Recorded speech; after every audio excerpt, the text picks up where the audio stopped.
Vamos aí, o pessoal do terceiro ano, pegando o livro de português e abrindo na página 162, que está falando aí sobre pontuação e tipos de frase, não é? Aqui tem um textinho pequenininho para você ler, né? E aí você vai observar que nele vai aparecer alguns sinais de pontuação. Esses sinais de pontuação, ele serve, minha gente, para que a gente compreenda o texto, né? Compreenda a questão aí da história, né? Veja. Nós temos aqui a interrogação. A interrogação ela é usada para quê? Ela é usada no final de uma frase quando é uma frase que indica pergunta, né? Uma pergunta. Então, tem aí a interrogação. O ponto final ele é utilizado no final também das frases, né? Das frases afirmativas e das frases negativas para encerrar aquela frase, para encerrar uma ideia, tá certo? Aqui desse outro lado, nós temos o ponto de exclamação, né?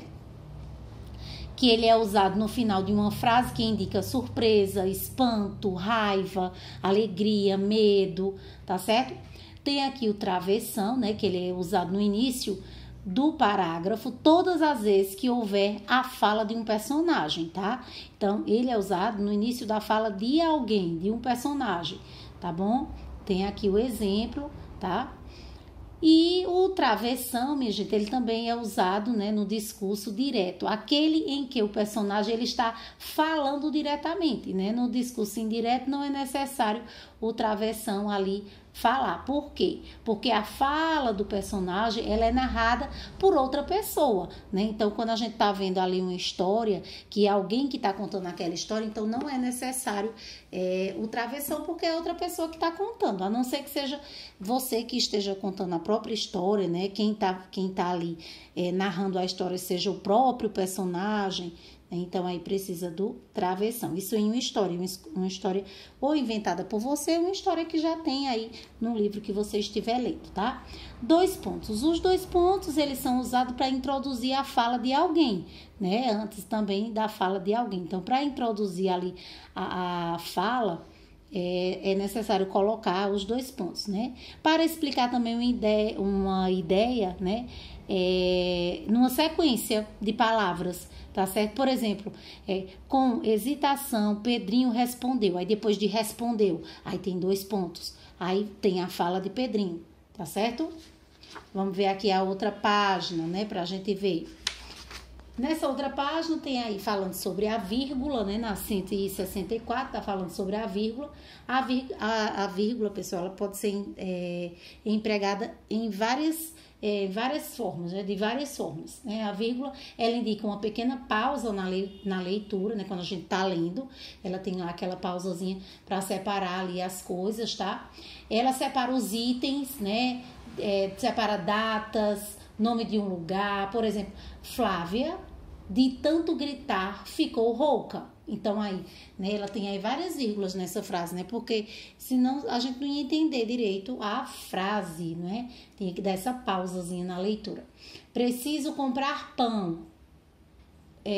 Comprar pão, queijo, manteiga, açúcar. Então, pão, queijo, manteiga, açúcar são os itens aí da frase, não precisa colocar vírgula, né? E aí na outra, Recife, 16 de setembro de 2020. Então, depois do nome aí da cidade, antes da data, né? Coloca também. E as reticências, né? Que são aí os 3 pontinhos, né? São usados para interromper um pensamento, uma fala. Por exemplo, quando eu entrei no porão, aí deu uma pausa ali, naquilo ali, né? Interrompeu ali, né? Aí o silêncio ecoou, tá certo? Então, veja. A frase é a palavra ou um conjunto de palavras, né, no sentido completo, né, que as pessoas usam, tá certo? Então, a frase, ela é muito importante, assim, quando a gente tá lendo, ver essa questão da pontuação, para que a gente não leia errado, né, para que aquela frase tenha sentido, tá certo? Veja, aqui tem uns tipos de frase também, e nos tipos de frase a gente também usa essa pontuação que a gente viu agora, não é? Existem as frases declarativas, que são aquelas frases que são afirmativas ou negativas, tá? A frase negativa, ela está negando alguma coisa. A afirmativa está afirmando. Quando eu digo assim, ele é um verdadeiro cavalheiro, eu estou dizendo uma afirmação. Estou afirmando que ele é um verdadeiro cavalheiro. Então, é afirmativa. Já no caso, se eu disser assim, ele não gosta de tomar suco no almoço. Então, eu estou dizendo que ele não gosta de fazer alguma coisa. Então, é uma negativa, essa frase aí é negativa, tá certo? Tem também a frase interrogativa, né? A interrogativa é aquela que o nome já tá dizendo, tem uma interrogação, é a frase que é pergunta, né? Quem comeu doce que estava na geladeira, né? Uma pergunta. A exclamativa, né? São aquelas que demonstram sentimentos de surpresa, medo, alegria, dor, né? Socorro, ajudem-me, né? Então tem uma exclamação. E a frase imperativa, não é? Essas frases aí, né, formulam uma ordem, um pedido, um desejo de alguém, tá certo? Por exemplo, comece a trabalhar, tá? Então, é como se eu estivesse ordenando aquela pessoa a fazer isso aí, tá certo? Pegue a borracha, tá? Então, é uma ordem, um desejo, um pedido. Aqui na página 166, né, você vai fazer a leitura aí dessa tirinha para poder responder aqui. Diz assim, que sinal de pontuação deve ser usado nas 3 primeiras falas do garoto, tá? Você vai ver qual desses só tem uma resposta correta, tá certo? Lembre-se que nas 3 primeiras falas do garoto, então você vai observar as 3 primeiras falas dele para ver aí o que é que que o sinal é para ser usado, tá certo?